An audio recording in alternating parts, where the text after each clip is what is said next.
Hai, perkenalkan nama saya Keteranjila Hutauro dengan NIM 2005010. Berikut saya akan mempresentasikan mengenai rancangan penelitian yang berjudul pengaruh lokasi, harga, display, dan pelayanan terhadap kehadiran gerai Indomaret.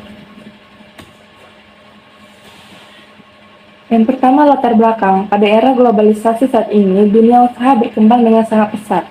Salah satunya bisnis di bidang retail. Banyaknya usaha yang bermunculan mengakibatkan peningkatan jumlah usaha yang bersifat sejenis menyebabkan persaingan yang semakin ketat. Maka untuk menghadapi situasi dan keadaan yang demikian, pengusaha harus mampu serta cepat dan tanggap dalam mengambil keputusan agar usaha yang didirikannya dapat berkembang dengan baik. Pelaku usaha dituntut harus bisa mempertahankan pasar dan memenangkan persaingan. Dalam memenangkan persaingan, perusahaan harus mampu memahami kebutuhan dan keinginan pelanggannya.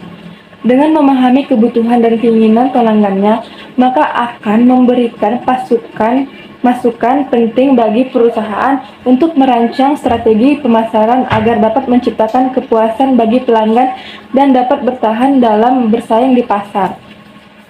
Perhatian terhadap kepentingan konsumen dengan cara melihat kebutuhan dan keinginan serta kepuasan atas pelayanan menjadi kunci untuk keberhasilan suatu usaha di tengah iklim persaingan dan semakin ketat ini. Oleh karena itu, perusahaan dituntut untuk dapat memberikan sesuatu yang berharga dan dapat memberikan kesan dan mendalam bagi konsumen adalah memberikan kepuasan melalui kinerjanya yang sesuai dengan kualitas produk dan jasa yang ditawarkan. Retail merupakan hal terpenting dalam proses distribusi barang dan merupakan mata rantai terakhir dalam suatu proses distribusi. Dengan adanya retail, suatu produksi dapat bertemu langsung dengan penggunanya. Industri retail ini juga dapat didefinisikan sebagai aktivitas perniagaan yang melibatkan penjualan barang atau penawaran jasa serta langsung kepada konsumen akhir. Barang yang dibeli dari bisnis retail akan digunakan konsumen sebagai konsumsi pribadi atau keperluan keluarga dan rumah tangga, bukan untuk dijual kembali. Untuk itu, dalam retail dituntut untuk memberi pelayanan semaksimal mungkin kepada para konsumen agar mereka merasa puas dengan pelayanan, kualitas produk ataupun fasilitas yang telah disediakan guna mencapai tujuan konsumen saat berbelanja. Jadi, pada dasarnya pelayanan merupakan usaha yang tidak kalah penting untuk menghadapi persaingan bisnis retail yang nantinya akan berpengaruh terhadap volume penjualan.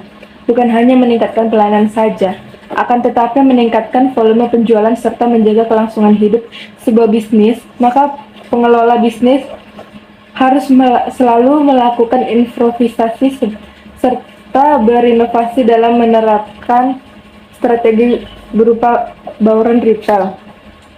Setiap retailer berusaha menawarkan berbagai rancangan yang tentunya bertujuan agar dapat memuaskan konsumen saat berbelanja. Menurut Sangaji dan Sophia 2013 menjelaskan bahwa kepuasan atau ketidakpuasan adalah membandingkan hasil produk yang dihasilkan dengan harapan yang sesuai dengan apa yang konsumen harapkan, sehingga konsumen akan merasakan perasaan senang dan dengan produk tersebut atau sebaliknya merasakan perasaan kecewa setelah menggunakan produk tersebut. Sedangkan menurut Danang Sunyoto pada tahun 2015, kepuasan konsumen adalah alasan konsumen dalam memutuskan di mana tempat mereka akan berbelanja. Jika konsumen merasakan kepuasan dari produk yang mereka inginkan, maka konsumen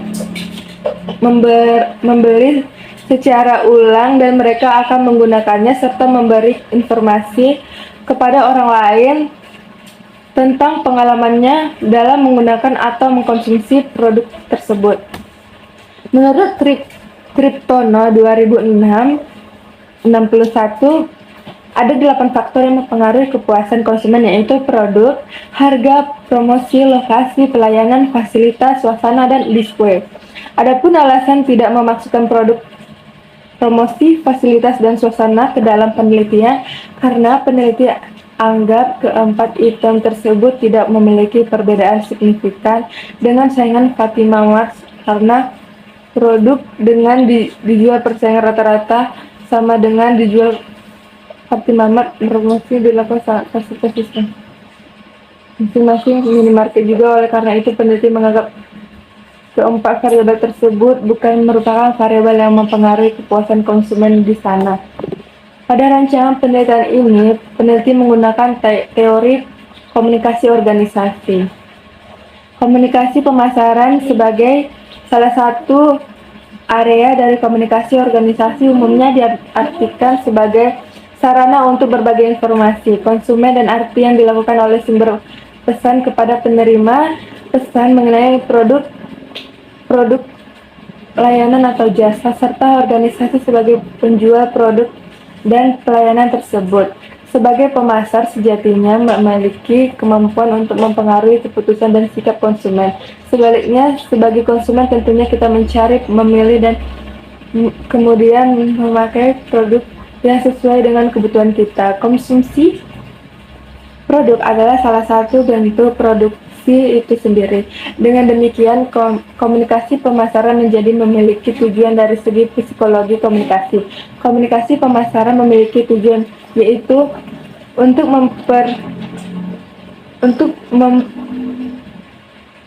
merubah sikap dan perilaku terhadap organisasi. Dapat dikatakan bahwa komunikasi pemasaran terkait erat dengan perilaku konsumen. Hal ini ditegaskan oleh Richard Jeffrey 2002 yang menyatakan bahwa konsep sentral marketing atau pemasaran dan perilaku konsumen menitik beratkan pada konsep pertukaran. Pertukaran yang dimaksud adalah ketika kita mencari produk yang sesuai dengan kebutuhan kita, maka kita akan mencarinya dan mendapatkan dengan cara menukarkan uang kita dengan produk yang dimaksud. Dengan demikian, secara umum, uang diartikan sebagai media pertukaran yang kita gunakan untuk memperoleh kepuasan.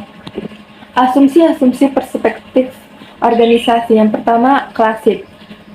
Organisasi dipahami sebagai tempat atau wadah berkumpulnya orang-orang yang diikat dalam sebuah aturan-aturan yang tegas melaksanakan kegiatan-kegiatan yang telah terkoordinir secara sistematis dalam sebuah struktur guna mencapai tujuan yang ditetapkan. Yang kedua, modern.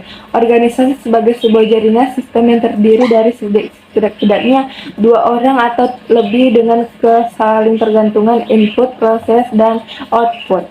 Menurut pandangan ini, orang-orang atau komunikator bekerjasama dalam sebuah sistem untuk menghasilkan suatu produk dengan menggunakan energi, informasi, dan bahan-bahan dari lingkungan.